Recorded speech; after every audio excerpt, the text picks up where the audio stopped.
तर कल्याण डोंबिवली नंतर नागपूर, मालेगाव, अमरावती आणि इचलकरंजी शहरातही 15 ऑगस्टला मटण चिकनची विक्री बंद ठेवण्याचा निर्णय घेण्यात आलाय। तर छत्रपती संभाजीनगरात कत्तलखाने बंद ठेवण्याचे आदेश जारी केलेत। तर कुणी काय खावं यावर बंदी योग्य नाही असं म्हणत अजित पवारांनी विरोध दर्शवलाय।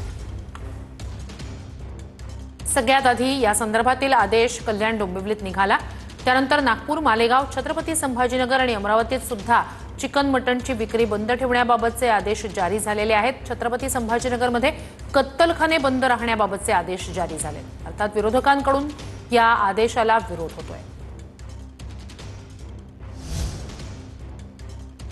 तर 15 ऑगस्टला मांसाहार विक्री बंदचा निर्णय काँग्रेस काळातील आहे असं सरकारचं म्हणणं आहे। 12 मे 1988 रोजी तत्कालीन काँग्रेस सरकारनं निर्णय घेतला होता असं सरकार सांगतंय। 1988च्या निर्णयानुसार बंदीचा अधिकार पालिकेला असल्याचं सुद्धा राज्य सरकारचं म्हणणं आहे।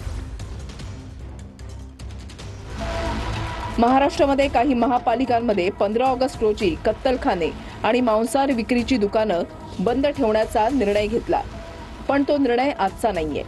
हा निर्णय प्रत्यक्षात 12 मे 1988 रोजी तत्कालीन काँग्रेस सरकारनं घेतला होता आणि त्यानंतर तो लागू झाला आहे। या निर्णयानुसार प्रजासत्ताक दिन, स्वातंत्र्य दिन, गांधी जयंती, रामनवमी, महावीर जयंती या दिवशी कत्तलखाने बंद ठेवण्याचा अधिकार महापालिकेला देण्यात आला। यापूर्वी मविया सरकारच्या काळातही कत्तलखाने आणि मांसाहार विक्री दुकानं बंदचा निर्णय घेतला होता। कल्याण डोंबिवली नंतर आता नागपूर, मालेगाव, अमरावतीमध्ये पालिकेनं 15 ऑगस्टला चिकन आणि मटणची दुकानं बंद ठेवण्याचा आदेश दिलाय।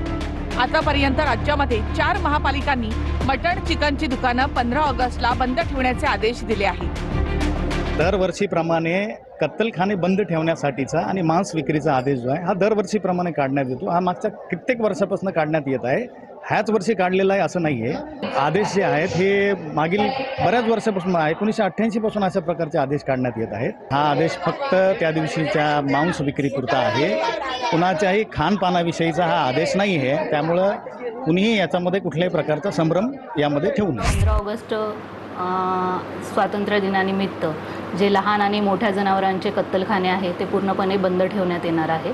त्याबाबत आपण महापालिकेतर्फे जाहीर आवाहन केलेलं आहे। तुमचे रस्ते करा, त्या स्टेशनची ट्रॅफिक दूर करा, अनेक कार्य आहेत ते ह्या कार्यावरती की ह्या कामावरती जर आमच्या पोटावर तुम्ही येत असाल तर आम्ही 15 तारखेला गेटवरती मटणाचं दुकान टाकून तुमचा निषेध कर। स्वातंत्र्य दिन पे हम क्या खाएं, हमारा अधिकार है, हमारा स्वातंत्र्य है। वो नहीं हमें बता सकते कि वेज खाएं नॉन वेज खाएं। हम तो बिल्कुल नॉन वेज खाएंगे, हमारे घर में खाते हैं।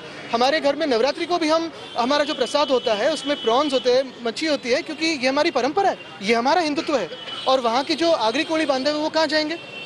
ये कोई धर्म की बात नहीं और ये कोई देश हित की बात नहीं है कि वेज नॉन वेज खाओ। जो भी खाते हो घर में क्यों घुस के बात करे? अरे बहुजन समाजाचा डीएनए हा मांसाहारी आहे। देशाला स्वातंत्र्य मिळालं त्या दिवशीच तुम्ही आमचं स्वातंत्र्य हिरावून घेणार? अरे काय तमाशा लावला यार। मी तर विचार करतो एखादी पार्टी बिल्टी ठेवूया कुठेतरी, कोंबडी, मटण, चिकन सगळ्याची पार्टी। काय तमाशा आहे काय? मी स्वतः कोणाच्या तरी घरी जाऊन मटण, मच्छी जे काय मांसाहार आहे तो स्वतः जाऊन 15 ऑगस्टला दुपारी जेवणार आहे। असेल हिम्मत तर मला त्या घरात जाऊन अटक करून दाखवा। अशी बंदी घालणं बरोबर नाही, उचित नाही। आणि महत्त्वाच्या शहरांच्या मध्ये तर अनेक जाती धर्माची लोक राहत असतात आणि ही लोक राहत असताना मी मगाशी जसं सांगितलं, भावनिक मुद्दा असेल तर एक वेळ त्या दिवसापुरती बंदी किंवा आणखी काही काळापुरती बंदी घातली तर लोक एक्सेप्ट करतात। परंतु तुम्ही आता महाराष्ट्र दिनाला, 26 जानेवारीला किंवा 15 ऑगस्टला अशी जर बंदी घालायला लागला तर उलट अवघडच आहे। 15 ऑगस्टला जो हुकूम दिलेला आहे महानगरपालिकेने प्रशासनाने, तो हुकूम नसून माझ्या मताने ती हुकुमशाही आहे। आम्ही काय खावा आणि काय नाही खावा तो आमचा वैयक्तिक विचार आहे।